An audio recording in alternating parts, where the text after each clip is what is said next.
에덴 동산에 뱀이 하와에게 찾아와 이렇게 유혹합니다.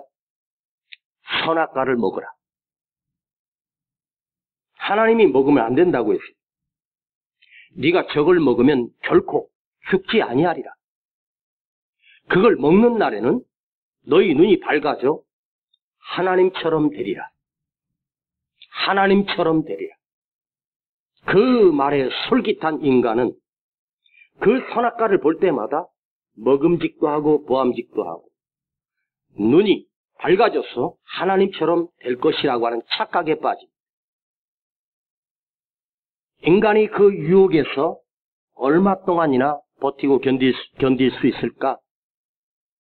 하와는 하루를 꼬박 이틀을 3일을 며칠을 고민했는지 모르겠지만 나 같았어도 하루 이상 버티지 못하고 선악과를 다 먹고 말았을 것입니다. 결국 인간은 그 선악과를 먹게 됩니다. 눈이 밝아진 것이 아니라 내가 죄인된 모습, 부끄러운 모습을 스스로 보게 되고 숨기 시작합니다. 에덴 동산에 하나님이 찾아오셔서 아담아, 네가 어디 있느냐? 어디 숨었느냐가 아니에요. 어디 있느냐라고 하는 그 질문은 어느 장소를 말하는 것이 아닙니다. 네가 어느 상태에 빠져 있느냐? 무슨 죄를 짓고 두려워서 숨었느냐라는 질문입니다. 죄 짓기 전에는 하나님이 단 한 번도 에덴 동산에 찾아오셔서 아담아, 네가 어디 있느냐라고 묻지 않았어요. 아담이 숨을 필요도 없었고 두려워할 필요도 없었습니다. 하나님이 찾아오시면 아담과 하와는 즐겁고 기쁨으로 하나님을 만나고 하나님과 함께 행복했습니다. 그러나 선악과를 먹은 뒤에 그들은 두려워서 벌벌 떨면서 무서워 숨어버렸습니다. 그때부터 인간은 죄가 들어와 사망이 이르게 된 것입니다. 인간의 중심 속에 죄가 어떻게 시작되는가? 내가 죄인된 이유는 무엇일까? 하나님처럼 되고 싶은 욕망이 있는 거예요. 하나님만큼 높아지고 싶은 욕망이 인간 속에 들어온 거예요. 즉, 하나님의 말씀을 떠나면서 하나님 중심이었던 사람이 자기 스스로 하나님처럼 높아지려고 하는 교만과 우월감으로 그 욕심으로 인하여 인간에게는 죄가 들어왔습니다. 예수님이 이 땅에 오셔서 인간 속에 있는 마음을 이렇게 말씀하십니다. 사람 속에는 그 마음에서 나오는 것은 악한 생각, 음란과 도적질, 살인, 간음, 탐욕, 악독, 속임, 교만, 수도 없는 더러운 것들이 우리 속에서 나옵니다. 우리 생각 속에서 나옵니다. 그래서 사람을 더럽고 추하게 만듭니다. 하나님을 떠나면서 인간은 죄인이 됩니다. 하나님께 돌아가면서 죄인된 우리가 하나님의 그 의로 인하여 예수의 십자가로 인하여 하나님께 돌아가면 내가 그리스도인이 됩니다. 의로운 자로 덮어주신다는 말입니다. 죄란 무엇일까? 아직 나는 죄를 지은 적이 없어. 그러나 그 심령 속에는 잠복하고 있는 죄가 언제든지 나와서 나를 덮게 됩니다. 범죄 행위가 드러난 죄인도 있지만 드러나지 않는 죄인이 훨씬 더 많고 수감되어 있는 죄인도 있지만 수감되지 않고 요행이 범행이 발각되지 않고 사는 죄인들이 있습니다. 지금 감옥 속에 있는 사람들과 감옥 밖에 있는 우리와 차이가 없습니다. 사실은 똑같은 죄인입니다. 오히려 우리가 더 추하고 더러울 수도 있습니다. 죄인된 인간은 끊임없이 욕망과 욕심으로 가득 차 있습니다. 이런 우화가 있습니다. 어느 큰 천장이 그 자기 백성들 가운데 욕심 많은 빠음이 있었습니다. 얼마나 욕심을 부렸는지 천장이 빠음을 한번 불렀습니다.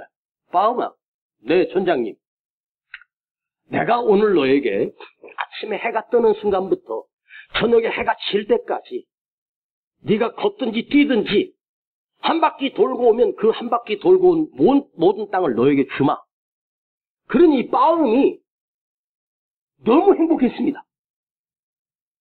내가 이 고을에서 이 나라에서 큰 부자가 되겠다 싶어서 그는 새벽에 동이 트자마자 온 힘을 다해서 달리기 시작합니다.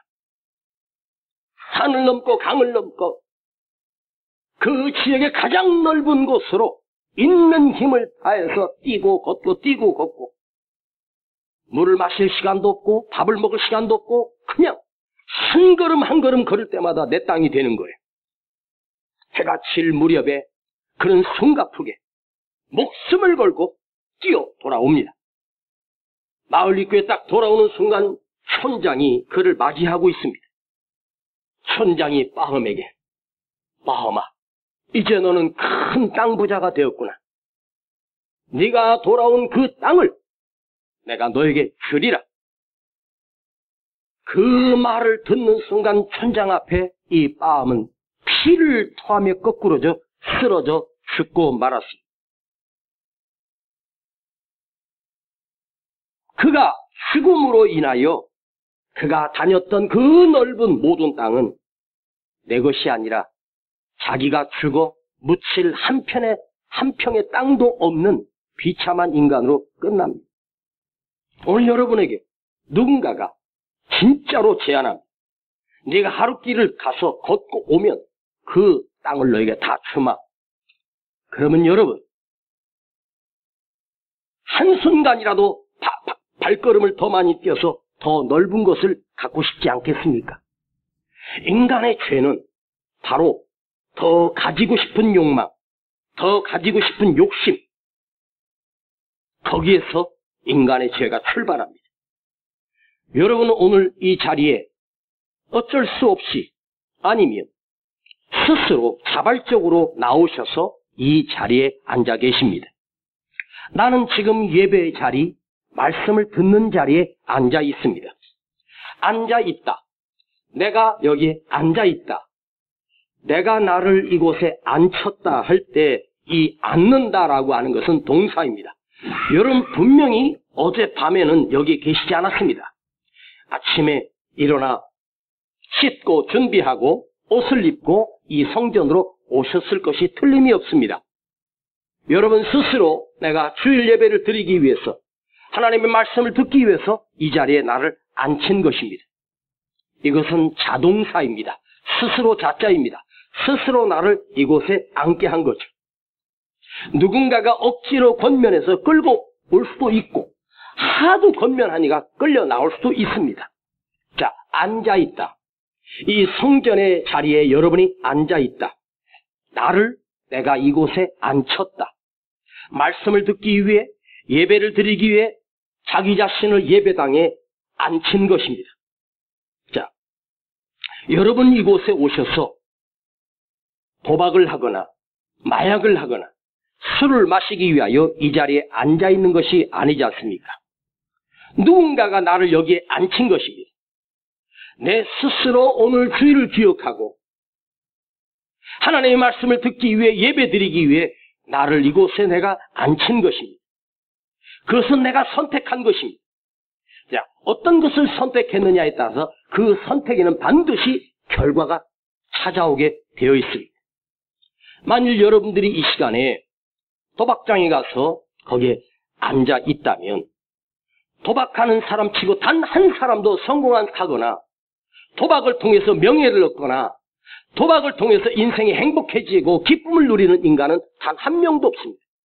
도박하는 모든 사람은 반드시 그 결국은 패가 망신입니다. 나를 스스로 그 도박장에 앉힘으로 인해서 내 재산을 다 탕진해버립니다. 도박을 해서 돈을 따는 사람은 결코 없습니다. 한두 번쯤 돈을 따면 그게 더 무섭습니다. 복 있는 사람은 죄인의 길에 서지 않고 오만한 자의 자리에 앉지 않는다. 복 있는 사람, 여러분이 이곳에 앉아서 하나님의 말씀을 듣기 때문에 하나님의 말씀을 듣는 이 예배의 자리에 앉아있다는 말은 복 있는 사람이라는 말씀입니다. 오래전 이야기지만 저는 아직도 기억하고 있습니다. 참으로 엽기적인 사건이 있었습니다. 어느 재벌 총수의 회장, 그분이 돌아가셨는데 그 재벌의 총수의 그 무덤이 묻히고 얼마 되지 않아 어떤 일당들이 그 묘지를 파헤치고 밤에 가서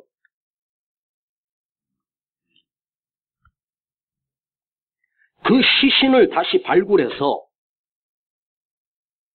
그 재벌 총수의 시신의 목을 잘라 상자에다가 넣어서 도둑질을 했습니다. 재벌 총수의 회장의 죽은 시신의 목을 절단하여 그걸 상자에 담아 그 자손들이, 그 자녀들이 아버지 묘에 가보니 산소가 파헤쳐 있고 관이 다 파헤쳐 있고 시신은 남아있는데 목이 없는 것입니다. 깜짝 놀랐습니다. 얼마 뒤에 그 도둑놈들이 그 아들들에게 연락이 왔습니다. 8억을 주면 너의 아버지의 목을 돌려주겠다.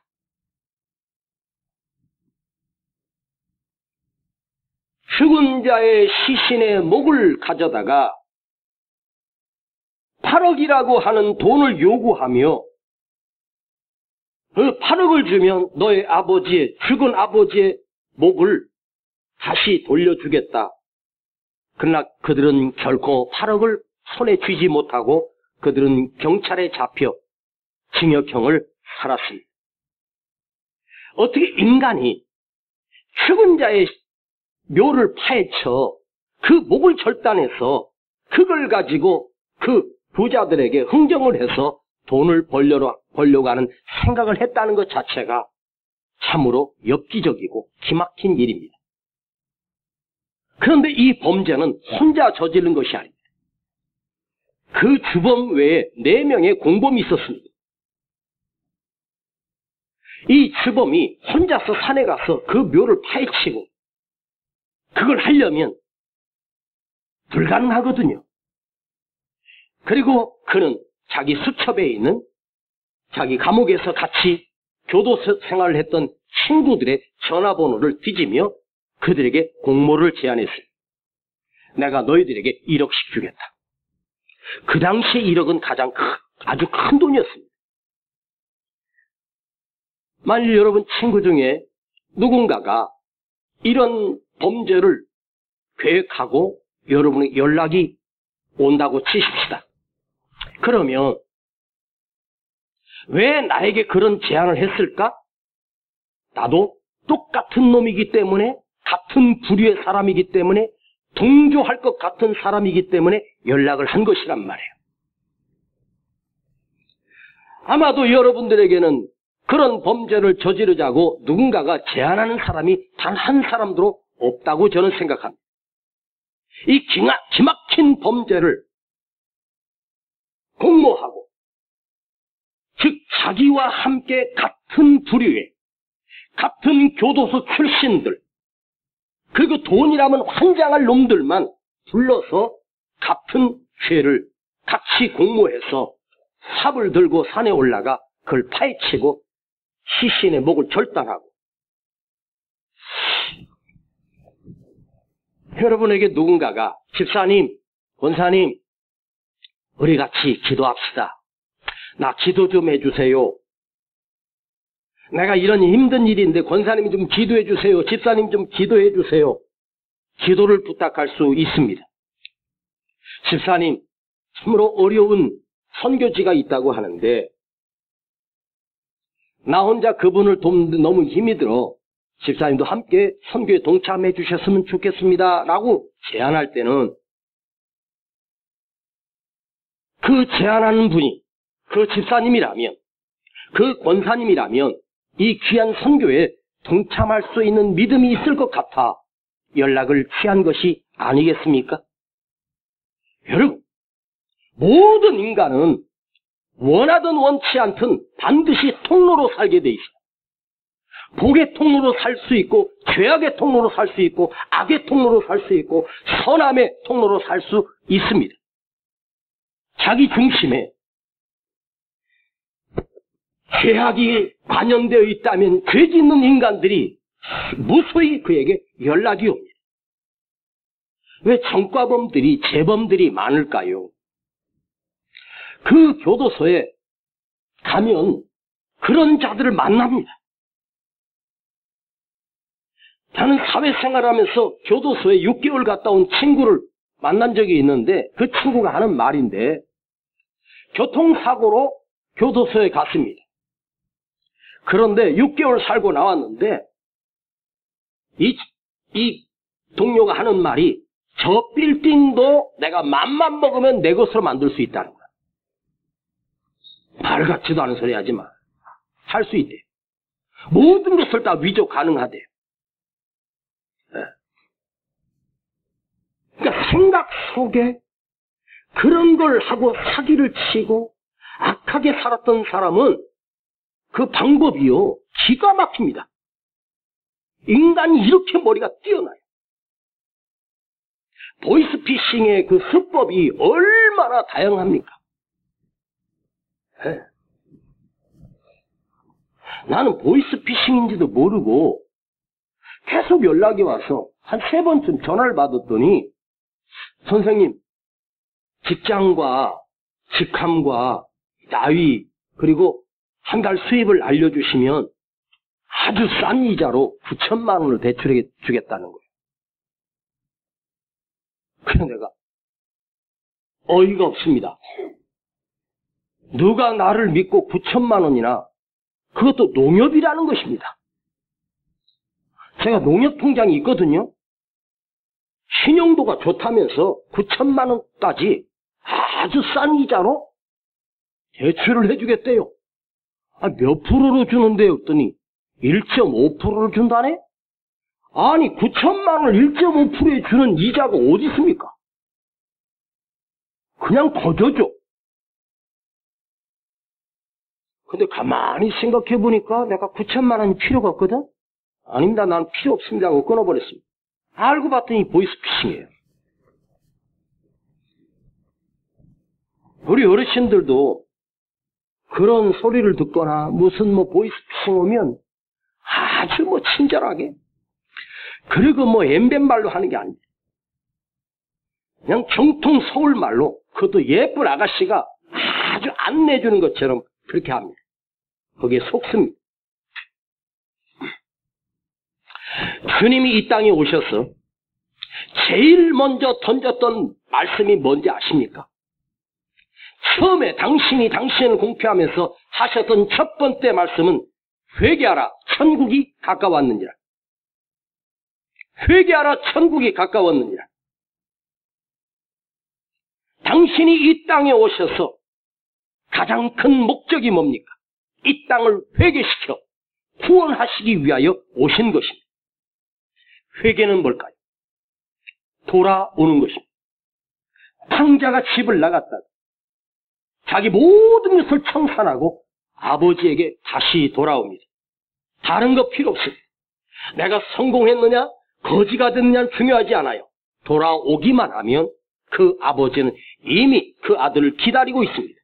용서하셨기가 아니라 이미 용서하시고 계셨습니다. 공간을 바꾸는 거예요. 나를 어디에다 세우는 것이냐? 나를 예배의 자리에, 말씀을 듣는 자리에 나의 중심이 하나님께로 이동하는 것, 아버지께 이동하는 것, 이것이 회개요, 그리스도인 되는 길입니다. 눈물을 흘리면서 참회하고 하나님 아버지 회개하면서 여러분, 참회하는 기도가 반복되는 것이 중요한 것이 아니라 삶의 방향을, 주님께 방향을 바꾸고 내 있는 공간을 말씀을 듣는 자리에 앉히고 예배의 자리에 앉히는 것. 지난 2주간 동안 마태복음 16장 분기점 이전과 16장 이후의 삶은 다르다고 말씀드렸습니다. 16장 이전에는 병든 자를 고치시고 소외당한 자를 어루만져 주시고 위로하시고 하늘의 말씀을 그대에게 던져주셨습니다. 그러나 16장부터는 인간의 필요한 요구를 들어주는 것이 아니라 너를 부인하고 자기 십자가를 지고 나를 따르라. 이 신앙 고백하는 자들에게 주님 이 땅에 오신 진짜 목적, 당신이 십자가에 못 박혀 죽으실 것을 선포하십니다. 그래서 16장 이전에는 내가 원하는 주님이었지만 16장을 넘어가면 주님이 원하시는 나로 바뀌는 삶이 그리스도인이라고 제가 말씀을 드렸습니다. 오늘 여러분 자신에게 한번 질문하십시다. 나는 16장 이전에 머물고 있는가? 주님이 주시는 축복, 주님이 주시는 은혜, 주님이 이 땅에서 행복을 누리는 것에 머물러 있는가? 주님을 따라 나도 십자가 지고 함께 그 언덕을 올라갈 수 있는가? 그것입니다.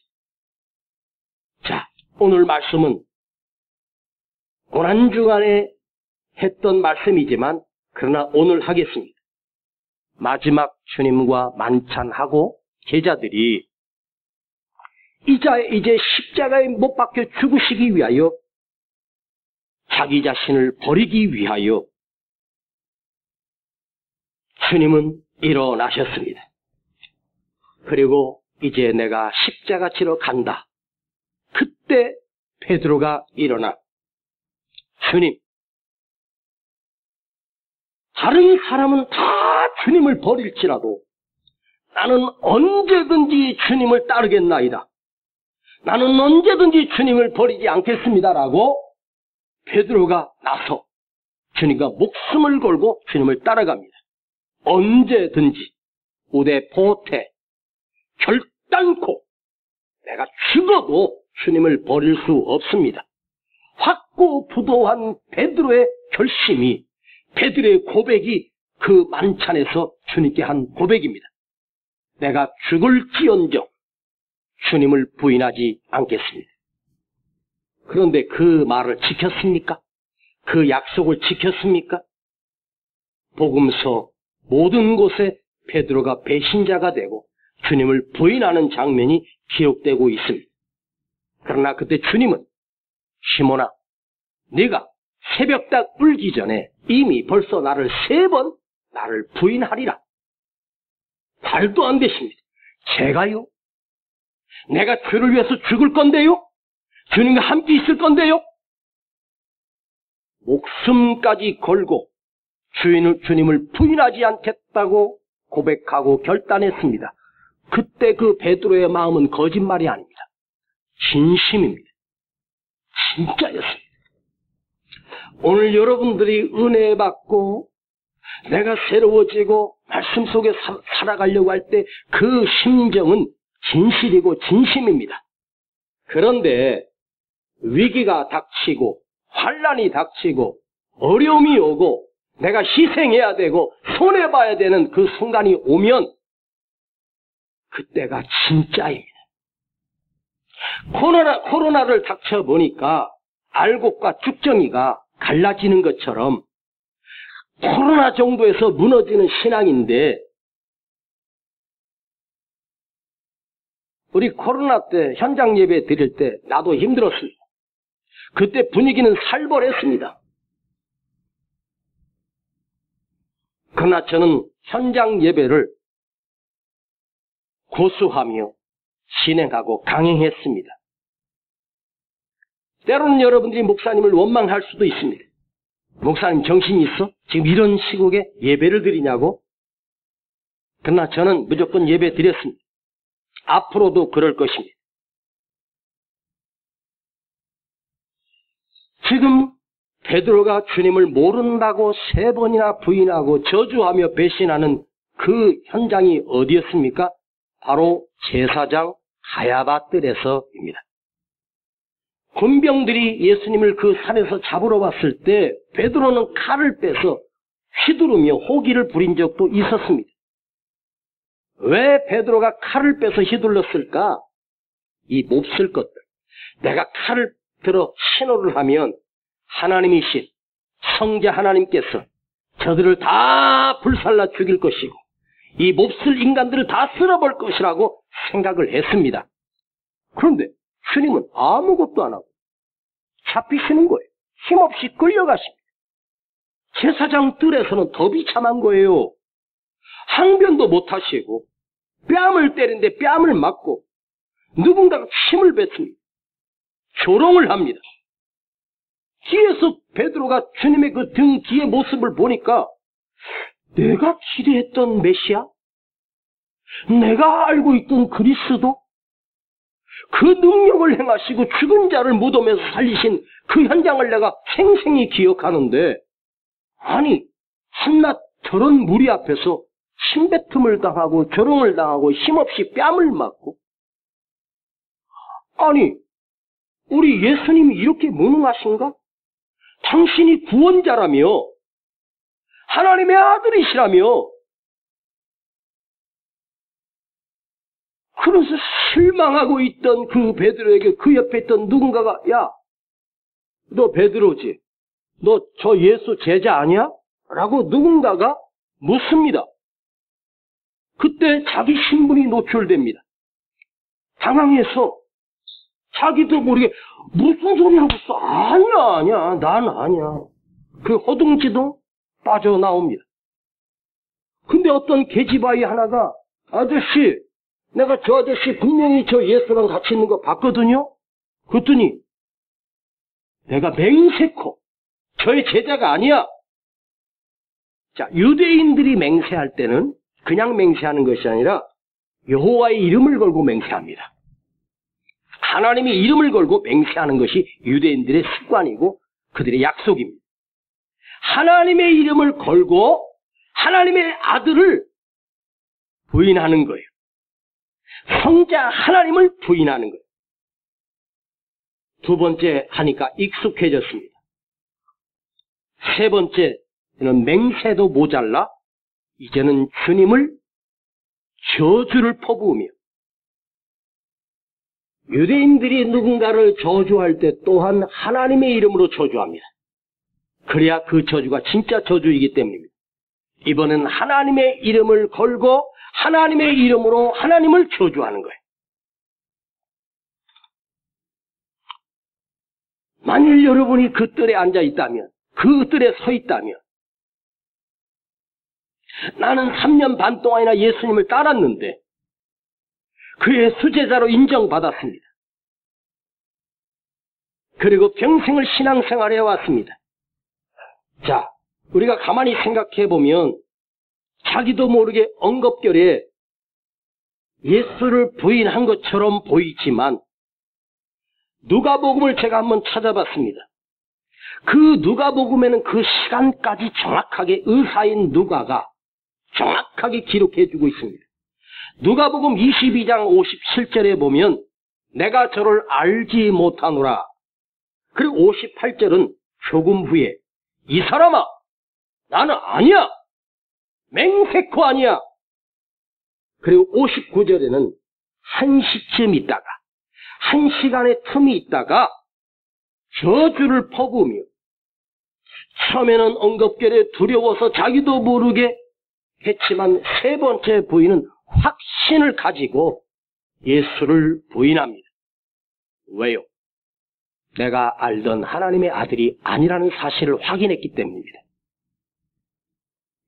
유대인들은요, 종에다 우리처럼 무슨 서약서를 받고 확인서를 받고 뭐 해서 법적 효력이 있는 것이 아니라 그들은 종에 서명하는 것보다 말로 하는 것이 더 중요한 서명입니다.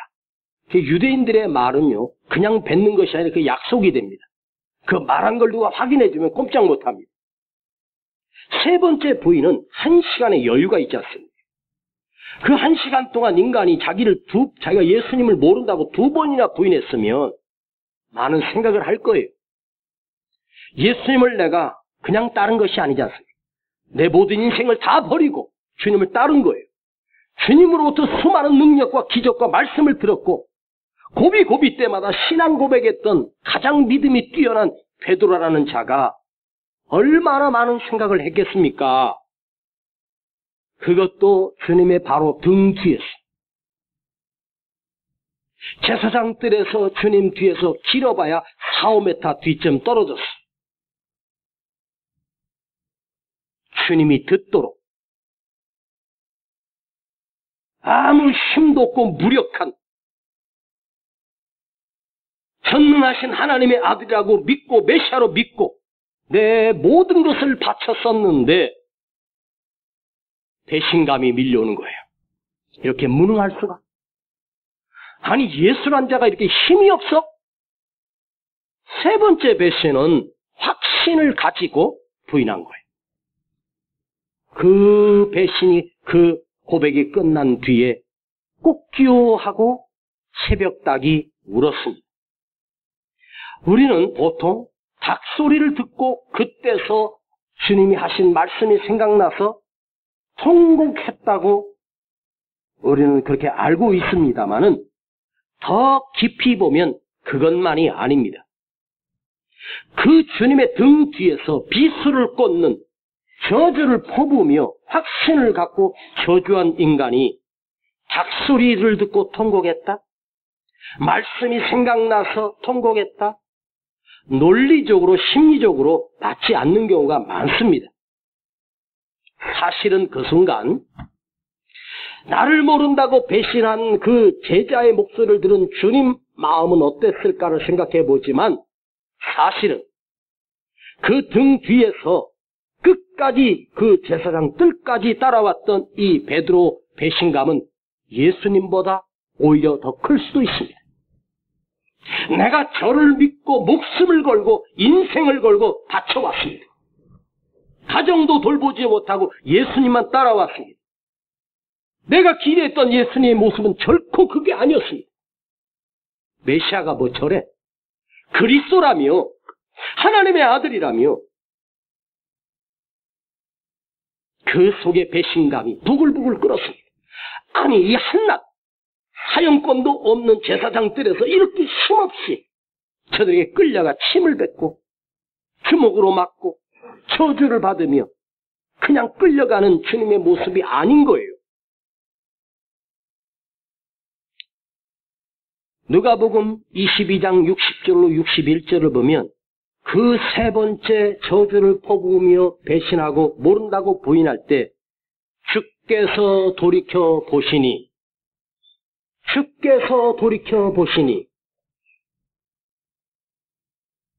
그때 닭이 울기 전에 먼저 있었던 사건이 주님이 제사장과 그 앞에 서서 밧줄로 묶여 있다가 뒤에서 저주를 퍼부으며 모른다라고 하는 베드로의 음성을 듣고 주님이 돌이켜 보시니 주님이 베드로를 두 눈으로 응시하셨습니다. 그 긴장감 속에서 모른다고 배신감에 치를 떨던 베드로 마음속에 귓속에 닭소리가 들릴 리가 없지 않습니까? 주님을 평생을 쫓아다니다가 부인하는 순간 그 긴장감에 무슨 생각이 나겠습니까? 그 순간 주님이 돌아서서 베드로의 눈을 응시하셨습니다. 아무 말씀도 하지 아니하시고 주님이 그를 바라보고 계십니다. 주님이 어떤 눈으로 베드로를 바라보셨을까요? 네가 진짜 날 몰라? 네가 내 제자 맞아? 배신자의 소리를 뒤에서 3번이나 듣고 저주까지 퍼붓는 그 소리가 주님의 귓가에 들려옵니다. 주님은 벌써 알고 계셨습니다. 가장 나를 사랑하고 따르고 가장 믿었던 수제자, 나를 위해서 목숨을 버리겠다고 하던 그 수제자가 뒤에서 나를 맹세하며 저주를 퍼부으며 나를 배신하고 부인합니다. 자, 가장 중요한 것은 뭐냐? 주님의 시선이, 주님의 눈과 내 눈이 그 순간 서로 마주치게 됩니다. 주님이 어떤 눈으로 시몬을 바라보셨겠습니까? 주님은 분노와 미움과 배신의 눈으로 시몬을 바라본 것이 아닙니다. 여전히 인자한 사랑의 눈으로. 네가 나를 배신할지라도 나는 너를 배신하지 않아. 네가 나를 버릴지라도 나는 버리지 아니할 거야. 나는 너를 끝까지 사랑한다. 그 사랑의 눈길을 3년 동안 베드로가 주님의 시선을 경험했던 그가 그 가야바 제사장 뜰에서 바라보는 그 눈빛은 더욱더 인자한 사랑의 눈으로 나를 바라보고 계셨습니다. 나는 모른다고 배신했는데, 나는 이제 주님을 버릴 거라고 확신했는데 주님은 나를 버리지 아니하고 사랑의 눈으로 나를 바라보시는 것입니다. 그 시선이, 그 눈길이 베드로가 통곡하며 회개하며 진짜 베드로가 되고 진짜 사도가 되는 시간이 그 시간이었습니다. 여러분, 인간은 잔소리나 야단이나 혼을 낸다고 해서 변화되는 건 결코 아닙니다. 그 혼나는 것을 면하기 위해서 당분간 이걸 안 하는 것 뿐이지 그것으로 사람을 바꿀 수는 없습니다. 하나님이 몽둥이로 이스라엘 수없이 때렸지만 그 몽둥이 맞은 이스라엘 백성이 하나님께 돌아온 적이 단 한 번도 없습니다.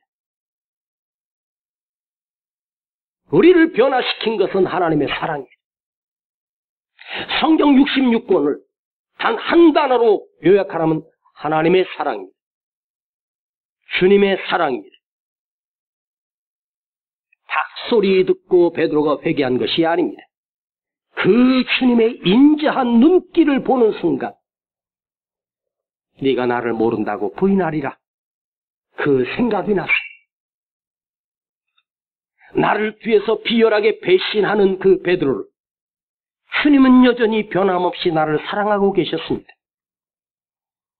여러분, 그 긴장되는 순간에 이제 끌려나가서 빌라도에게가 사형 언도를 받고 거기서 매를 맞고 십자가를 지고 갈보리 언덕에 오르셔서 죽어야 할 그 주님, 그 긴장감 속에서도 우리 주님은 배신자인 나를 향하여 인자한 눈으로 바라보시며 그럼에도 나를 사랑하고 계셨습니다. 그럼에도 나를 끝까지 책임져 주시고 계셨습니다. 끝까지 은혜를 베풀어 주셨습니다. 여러분, 예수님이 이 땅에 오셔서 행하셨던 수많은 기적이 있습니다. 어떻게 보리떡 5개 물고기 2마리로 5,000명을 먹이고 남아요? 이미 무덤 속에 들어가 썩어버린 나사로를 나흘이 지난 뒤에 무덤을 열고 나사로야 나오라 하니까 나사로가 걸어서 나옵니다. 그 풍랑 일던 그 바다 위를 주님이 그 새벽에 걸어서 오셨습니다. 와, 대단하다. 엄청난 능력을 가졌네. 여러분, 이단 종교에 가면 그들 책에는 더 많은 기적이 기록되어 있습니다. 순 거짓말이지만 엄청난 기적들이 있습니다. 사이비 이단 종교에도 많은 표적을 막 보입니다.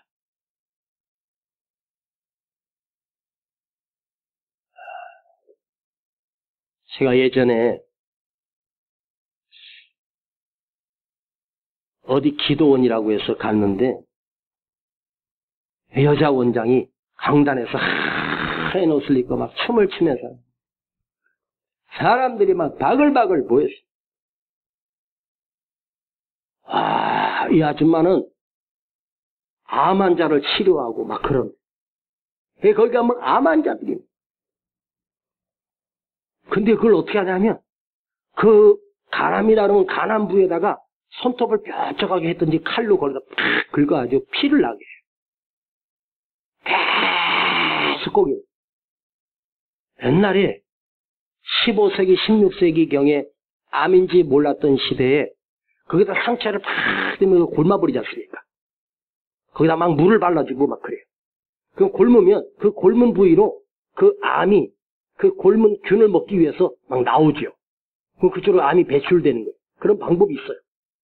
그때는 무식하게 그렇게 치료를 했답니다. 근데 이 여자가 막 그렇게 하면 한 번은 갔더니 목사님들을 뒤에다 이렇게 쭉 앉히고 나도 그 뒤에 앉아 있었어. 근데 막 춤을 추고 막 그러다가 어떤 사람이 다리가 부러졌는데 기부스를 하고 목발을 짚고 쩔뚝쩔뚝하면서 강대상으로 올라오는 거예요. 그 뒤에 눕히더니 보니까 기부스했던 게 이미 칼로 다 잘라놓고 이렇게 쑥 빼기만 하면 되게 붕대만 조금 감아놨더라고. 그러더니 그 기도원 원장이라는 여자가 붕대를 쫙 펴고 옆에서 누가 옆에서 이렇게 풀어주더라고. 그러더니 거기 탁 앉혀놓고 일어나! 일어나!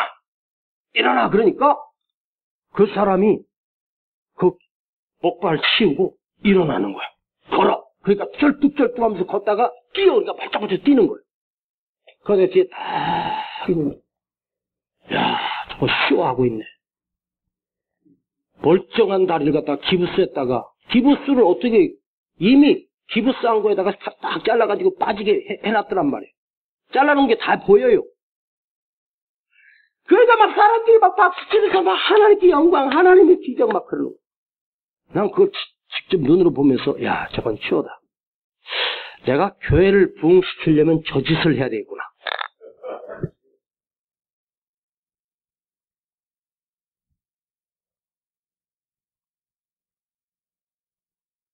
그것이 알고 싶다 해서 동남아에 가면 암 환자들에게 눕혀놓고 손으로 막 긁으면 여기서 피가 나오고 막 선지가 나와요. 그래갖고 옆에 탁 해갖고 아무 흉터도 없는데 그게 나와. 이 안에다가 그 짐승 피 같은 걸 갖다가 솜 같은 데 이렇게 뭉쳐가지고 팍 하면서 하는 거예요. 그 카메라에 다 잡혔습니다. 그 사람이 스스로 나 여기서 이런 게 나왔다고 보여줍니다. 선지피 같은 거, 이 암덩어리라고. 그럼 진짜 나온 줄 알고 좋아합니다.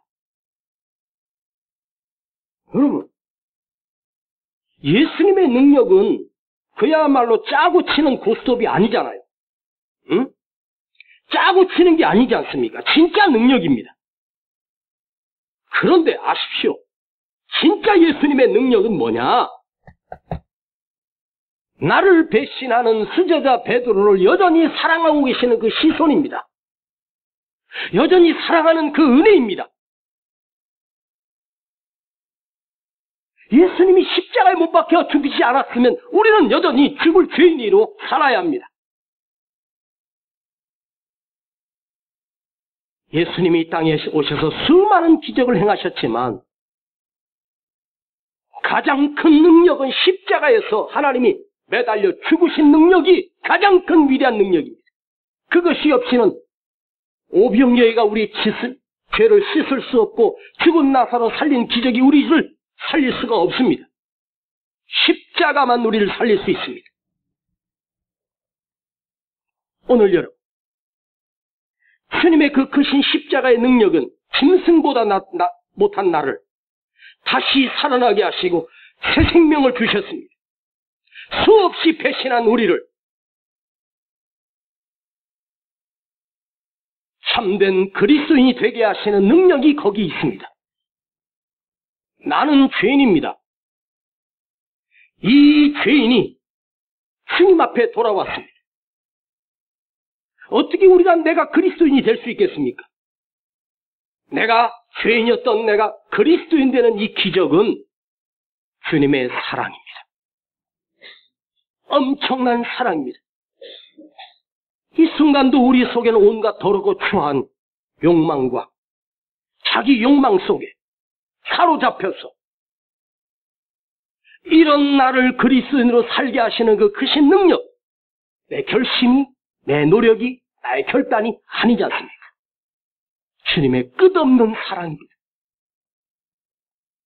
여러분을 끝까지 사랑하시는 그 크신 사랑, 그 사랑이 나를 살린 거예요. 예수님의 그 십자가의 사랑이야말로 나를 그리스도인 되게 하시는, 나는 죄인입니다. 근데 그 엄청난 크신 사랑이 나를 그리스도인으로 변화시켰습니다.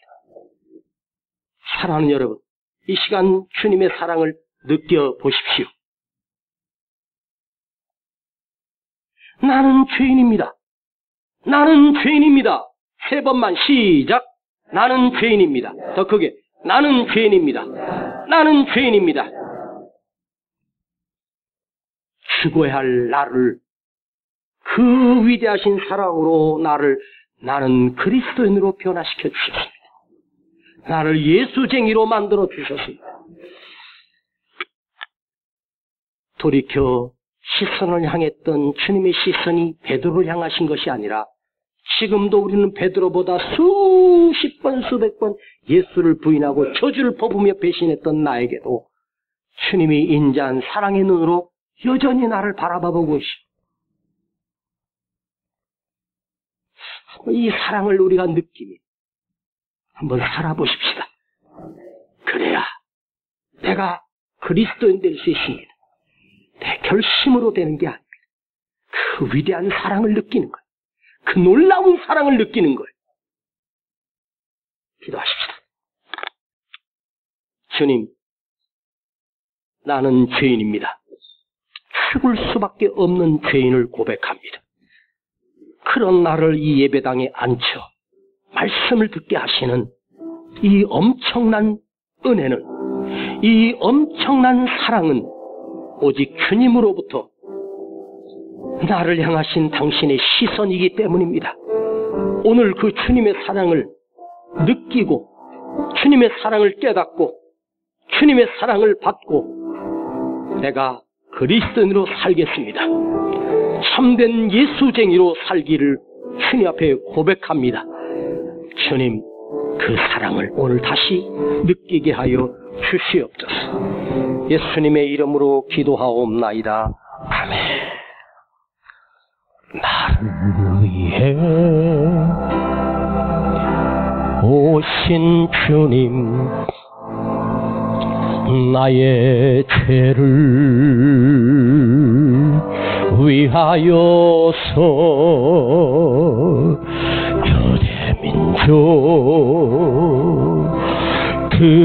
유대민족들에게 잡히시던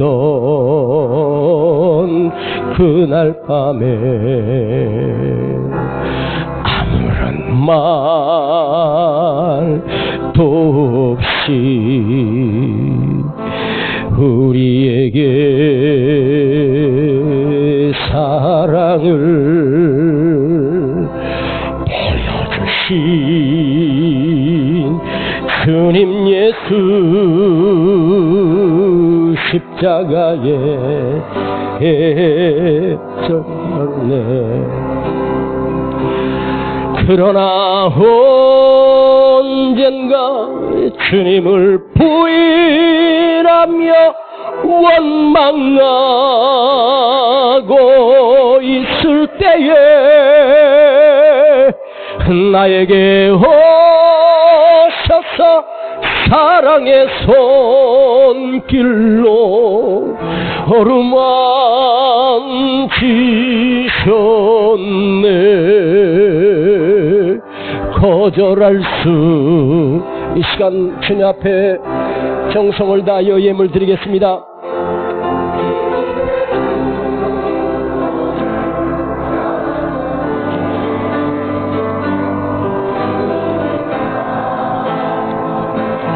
뜨거운 눈물을 흘리고야 말았다네. 그러나 언젠가 주님을 부인하며 원망하고 있을 때에 나에게 오셔서 사랑의 손길로 어루만지셨네. 거절할 수 없어, 외면할 수 없어. 주님의 두 손을 잡았었네. 주님의 사랑에 뜨거운 눈물을 흘리고야 말았다네. 이 세상에 오신 주님, 나의 죄를 위하여 나의 죄를 위하여서 로마 병정 창과 칼을 찔리시던 그날 오후 아무런 말도 없이 말도 없이 우리에게 평안을 우리에게 평안을 약속하신 주님 예수 십자가에 못 박. 다 같이 일어나시겠습니다. 언젠가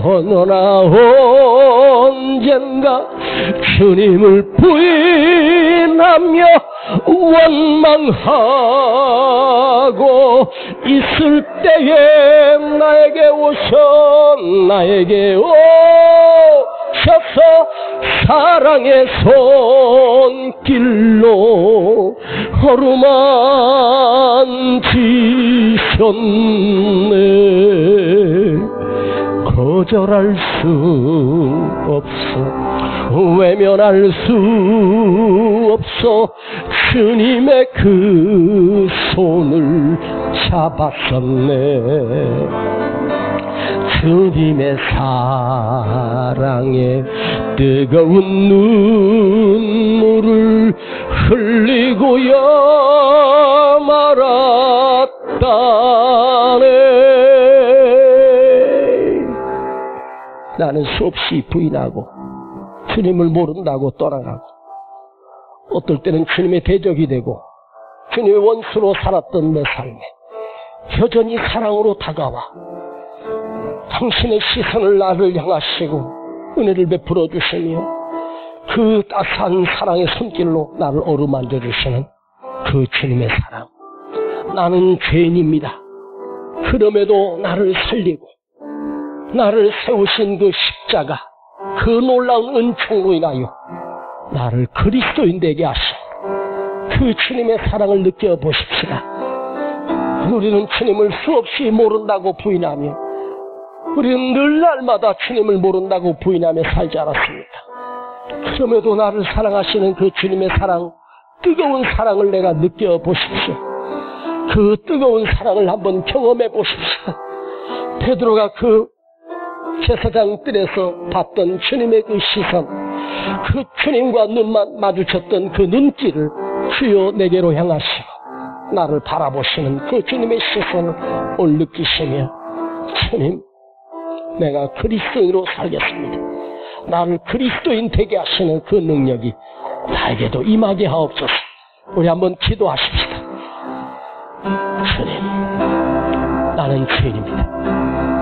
나 같은 죄인을 살리시기 위하여 십자가에 끝까지 죽으시고 끝까지 사랑하시는 그 사랑과 은총을 주님 감사드립니다.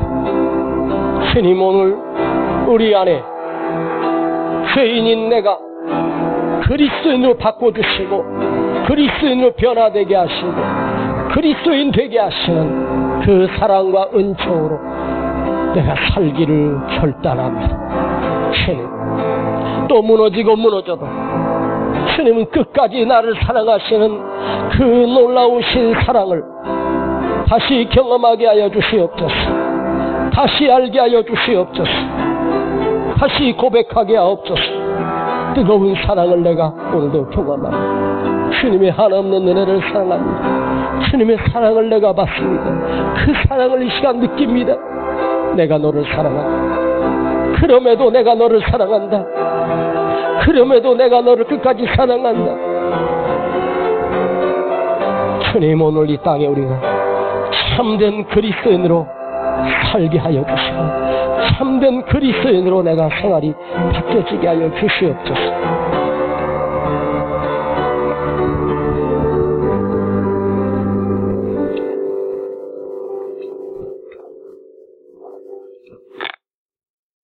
나 같은 죄인 구속하신 그 은혜를 감사드립니다. 오늘도 주님의 그 시선을 느끼며 그 사랑을 느끼며 돌아갑니다. 우리 삶에 주님의 시선을, 그 사랑을 날마다 기억하게 하시고 그 은혜를 기억하며 살 수 있도록 성령님이 인도하여 주시옵소서. 예물 드립니다.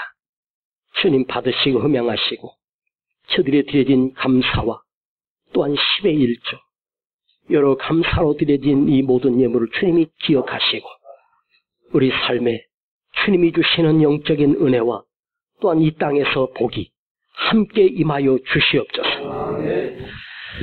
이제는 우리 주 예수 그리스도의 은혜와 아버지 하나님의 놀라우신 사랑하심과 성령님의 감화감동 충만 내재 교통하심이 오늘 나는 죄인인 나를 그리스도인으로 변화시켜 주시는 주님의 사랑을 느끼고 돌아가는 우리 모든 성도들 그 머리 위에 가정과 자녀와 그 기업 위에 이제로부터 영원토록 함께 계실지어다.